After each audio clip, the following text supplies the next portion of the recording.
আচ্ছা, যেটা হয়েছে বিষয় অনেকগুলো ঘটনা তো ঘটছে। প্রথমত এখন পুরো ফোকাসটা আসলে বিশ্বকাপের উপরে। বাংলাদেশের সিরিজ চলছে। এর মধ্যে নাঈম হাসানের ঘটনার কথা আপনাদের সঙ্গে শেয়ার করেছি। কিন্তু আমার গতকাল থেকে আমার মনটা আসলে খারাপ। আ মনটা খারাপ মানে হচ্ছে একটা বিশেষ কারণে। মানে এমন একজন আমার আমার আমার শুধু না, আমার মনে হয় আপনাদের অনেকেরই পছন্দের। আমাদের সবারই পছন্দের হয়তোবা বলতে গেলে। মানে কারণ তার কোনো হেটার নেই পুরো দুনিয়াতে। তিনি আর ক্রিকেট খেলবেন না বলে ঘোষণা দিয়েছেন, রিটায়ারমেন্টে গিয়েছেন। এবং এইটার পরে মানে তাকে একটা এটলিস্ট বিদায় জানিয়ে একটা ভিডিও করার জন্য আমি কাল থেকে আসলে সত্যিকার অর্থে সময় করে উঠতে পারছিলাম না। অন্য অনেক কিছু নিয়ে ব্যস্ত হতে বাট স্টিল মানে আমার মনে হয় কেন উইলিয়ামসন, আমি জানি যে মানে আমি তার আসলে খুব ক্ষুদ্র একজন ভক্ত হিসেবে এই ভিডিওটা করছি, নট অ্যাজ আ কন্টেন্ট। কারণ হচ্ছে কেন উইলিয়ামসন এমন একজন ক্রিকেটার, তার শুধুমাত্র তার ক্যারেক্টার বোঝার জন্য মানে অফকোর্স তিনি বলা হয় দ্য জেন্টলম্যান অফ ক্রিকেট। এখন তিনি কি আসলে the last gentleman of cricket কিনা সেটা নিয়ে আলাপ হতে পারে, যেরকম শাহরুখ খানকে বলা হয় the last star of the stars, এরকম আমার মনে হয় যে কেন উইলিয়ামসনের মাধ্যমে ওই ক্রিকেটের জেন্টলম্যানের একটা অধ্যায়ের সমাপ্তি ঘটলো। কেন বলছে এই কথাটা? তাকে বোঝার জন্য শুধু একটা ম্যাচ দেখলে হবে আপনার। কেন উইলিয়ামসনের সারা ক্রিকেট ক্যারিয়ার, পরিসংখ্যান এত কিছু দেখতে হবে না।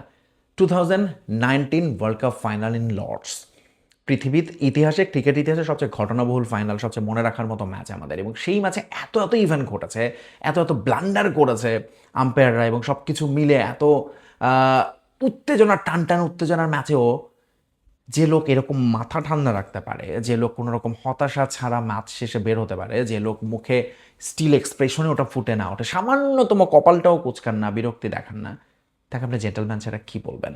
জাস্ট আপনি একটু ইমাজিন করেন যে মুদ্রার অপর সাইডে হচ্ছে নিউজিল্যান্ড, আরেক সাইডে ইংল্যান্ড, তাহলে আসলে বেন স্টোকসদের রিয়াকশনটা কেমন হতো? এটা খুব সহজেই অনুমেয়। বা পৃথিবীর যে কোনো দল, ইভেন বাংলাদেশ হলেও কী করতো, বা ইন্ডিয়া হলে কী করতো। বাট দলটা নিউজিল্যান্ড এবং তাদের নেতা হচ্ছে কেন উইলিয়ামসন, যিনি সামান্যতম, মানে ম্যাচ শেষেও তাকে এটা নিয়ে প্রশ্ন করা হয়েছে, তিনি মানে সামান্যতম মানে সেটা নিয়ে কোনো রকম তার মধ্যে রাগ ক্ষোভের কোনো প্রকাশ দেখি নাই। So that is what Kane Williamson is. So এই কারণে আমি বলছি যে মানে এরকম একজন ভদ্র, ক্রিকেট নাকি ভদ্রলোকের খেলা, যেটা আসলে সবসময় থাকে না, কিন্তু কেন উইলিয়ামসনের জন্য এটা আসলে সবসময়ই ছিল ক্রিকেট ভদ্রলোকের খেলা। সেই কেন উইলিয়ামসন আর ক্রিকেট খেলবেন না। তিনি 2 বছর ধরে নিউজিল্যান্ডের সেন্ট্রাল কন্ট্রাক্টে নেই। তিনি টেস্ট ক্রিকেটে তার ফোকাসটা রেখেছেন, খুবই রেগুলার খেলেন, বেছে বেছে খেলছিলেন, তারপরেও তিনি তো খেলছিলেন। কেন উইলিয়ামসনকে ভালো লাগার আরেকটা কি কারণ, তিনি কিন্তু এই যে ফ্যাবুলাস ফোর ক্রিকেটার, সেখানে তিনি একটু পরে এন্ট্রি করেছেন এবং তিনি তারপরে একটা সময় সবাইকে ছাড়িয়ে গিয়েছিলেন। Joe Root, Virat Kohli, Steven Smith, Kane Williamson. সেই জায়গাটাই কেন উইলিয়ামসন তারপর আবার তিনি খুব, দেখেন তিনি আসলে সবসময় আড়ালে আবডালে থাকতেই পছন্দ করেন, এত ফোকাস এত কিছু তাকে আসলে কখনোই টানেনি, এবং সে কারণেই এরকম একটা সিরিজের মাঝপথে হঠাৎ করে তিনি ঘোষণা দিয়ে দিতে পারেন তিনি বিদায় নেবেন। তিনি ইভেন তাকে এটাও বলা হয়েছিল ওয়াই নট ঘরের মাঠে, কারণ সবাই তো সেটাই চায়। কিন্তু কেন উইলিয়ামসনে বলেছে যে it's kind cool to play your last match in Lord's, এবং সেটাই আসলে তিনি করেছেন। এবং সেটা কিন্তু এমন না যে ডিসিশনটা তিনি অনেক আগেই নিয়েছিলেন। ম্যাচ খেলা শেষে যখন 0 এবং 18 করলেন 2 ইনিংসে, দল হারলো খুব বাজেভাবেই, এখনও 2টো টেস্ট বাকি, বাউন্স ব্যাক করার সুযোগ, এবং সেখানে কেন উইলিয়ামসন ওয়াজ কি ফ্যাক্টর। সেই তিনি আর মনে হয়েছে তিনি আর খেলবেন না, এবং সেই ডিসিশনটা তিনি সবার আগে তার ফ্যামিলির সঙ্গে আলাপ করেছেন। দেন তিনি তার টিমের ক্যাপ্টেন এবং ম্যানেজার, কোচ, তাদেরকে বলেছেন। এবং মজার ব্যাপার, তার বাকিদের সতীর্থদের তিনিই জানিয়েছেন। কিভাবে? তিনি একদিন হঠাৎ করে বলেছেন যে বিদায়ের ঘোষণাটা দিয়েছেন তিনি এইভাবে যে আমরা একটু কফি খাবো, কফি অ্যান্ড চ্যাট। তো সবাইকে আমরা দেখি না বন্ধুদের, মামা চল একটু কফি খাই, ব্যাপারটা এরকম ছিল। সে ওইখানে খেতে গিয়ে সে সবাইকে খুব ক্যাজুয়ালি বলছে যে I am retiring. So that is what Kane Williamson, যিনি হচ্ছে ধরো নিউজিল্যান্ডের সর্বকালের সর্বসেরা ব্যাটসম্যানদের তালিকায় থাকবেন অবশ্যই। সবচেয়ে হাইয়েস্ট রান তার 19,000-এর উপর। টেস্টে তিনি যেটাকে তিনি আসলে পূজনীয় তার কাছে টেস্ট ক্রিকেট, সেখানে তিনি আর সামান্যর জন্য 10,000-ই ক্লাবে ঢুকতে পারতেন, সে হাতছানি ছিল। কিন্তু এই হাতছানি তো কেন উইলিয়ামসনকে টানবে না বা টানে না। ফলে তিনি আসলে এই 9,000 550 রানের পরেই কাছাকাছি সময়ে তিনি রিটায়ারমেন্টের ঘোষণা দিলেন।